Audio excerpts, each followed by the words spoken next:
Hello student, आज मैं आपको सेकंड चैप्टर का टॉपिक पढ़ाने जा रहा हूँ, balance diet. Balance diet science में जो सेकंड चैप्टर है उसमें टॉपिक है बैलेंस डाइट, पेज नंबर 20 पे। तो बैलेंस डाइट को क्या कहते हैं? संतुलित आहार। By now you have realize that we need to eat a variety of food in order to get all the nutrients essential for our body।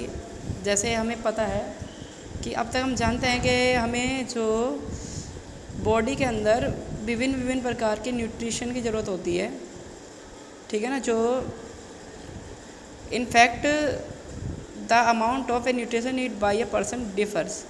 और जो न्यूट्रिएंट्स का अमाउंट हर व्यक्ति के लिए अलग अलग होता है विथ एज के अनुसार, sex and the kind of physical work of person does.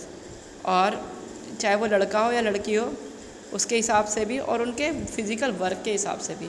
A balance diet is defined as a diet which provide all the nutrients required for the maintenance of cell, tissue and organ to the body. Balance diet जो होती है वो इसलिए आवश्यक होती है ताकि हमारी मांसपेशियाँ सही से कार्य कर सके और उनको सही मात्रा में पोषक तत्व मिलते रहें। It gives support to normal growth and development that a person according to his age and physical work he does. और ये भी उसको मतलब कि ग्रोथ में, उसके डेवलपमेंट में भी उसके आयु के अनुसार सहायता करता है। अब जैसे a child in his growing years need more of protein and carbohydrates to grow well and build is on her body and get energy for various life process.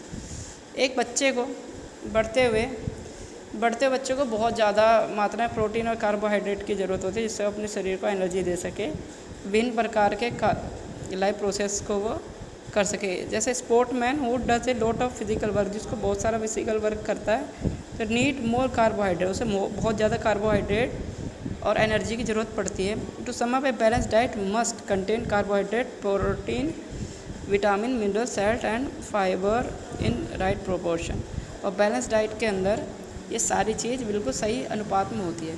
अब फूड और हेल्थ मतलब, अब देखो इसके खाने जब आपके पास अगर हम बैलेंस डाइट नहीं लेते हैं या हमारा न्यूट्रिशन सही नहीं होता तो हमें विभिन्न प्रकार के बीमारी हो जाती है।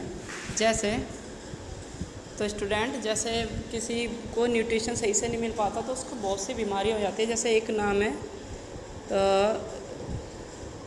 इसका नाम है क्वाशियोरकर, मतलब क्वाशियोरकर एक प्रकार की बीमारी होती है। इसमें क्या होता है कि चिल्ड्रन जो होते हैं, बच्चे, देखो इसमें फ़ोटो भी दिखा रखी है, इस तरीके से होता है। तो children suffer from this disease when their diet does not have sufficient protein and carbohydrate. ये ऐसा जब होता है जब उसको सही मात्रा में, पर्याप्त मात्रा में कार्बोहाइड्रेट और प्रोटीन नहीं मिल पाता। The legs become very lean, उससे क्या होता है उसके पैर बहुत लीन हो जाते हैं और थिन, पतले हो जाते हैं। एंड द हेयर बिकम्स डल, और बाल सूखे हो जाते हैं। एंड रेडिश इन कलर, और कलर जो है उसका दब जाता है। द स्टमक रीजन बल out, the mental and physical growth is slow, तो उसका मेंटल और फिजिकल ग्रोथ भी स्लो हो जाता है और पेट बाहर आ जाता है और हाथ पैर बहुत पतले हो जाते हैं। तो इसको कहते हैं कुपोषण। इस बीमारी को क्या कहते हैं? कुपोषण कहते हैं। मेरेस्मस ये एक तरह का सूखा रोग होता है। This disease also occur in children, तो ये मुख्य रूप से बच्चों में पाया जाता है। It is cause due to the deficiency of protein, इसमें प्रोटीन की कमी, फैट और कार्बोहाइड्रेट की कमी के कारण होता है। The child suffering from this disease become very thin, जो इससे सर्वाइव कर रहा होता है बहुत पतला हो जाता है और अंडरवेट हो जाता है। द स्किन गेट्स ड्राई, उसकी स्किन ड्राई हो जाती है, लूज हो जाती है और डेवलप फोल्ड्स, और उसका डेवलप जो है वो ख़राब हो जाता है। The patient often get irritating, और जो पेशेंट है पूरी तरीके से इरिटेट हो जाता है। तो thought needed is very small amount, vitamin and mineral are very important और फॉर आवर हेल्थ। चाहे थोड़ी सी मात्रा में ही न्यूट्रिएंट और ये सब चीज़ें हैं वो हमारे लिए बहुत महत्व रखती है। जैसे विटामिन्स के बारे में, और ये जितना भी आपको अच्छे से याद करना है, ये जो भी टेबल है ठीक है। और ये नेक्स्ट जो है इसे भी आपको अच्छे से पूरे को खुद से पढ़ना है। गुड फूड और बैड फूड को भी जानना है, गुड फूड कौन से होते हैं, बैड फूड कौन से होते हैं। जो जंक फूड होते हैं वो बैड फूड होते हैं और जो घर के बने हुए फूड होते हैं गुड फूड होते हैं, ठीक है। और आज ये कंप्लीट हो गया है और मैं इसका बुक वर्क आपको भेज दूँगा। Thank you.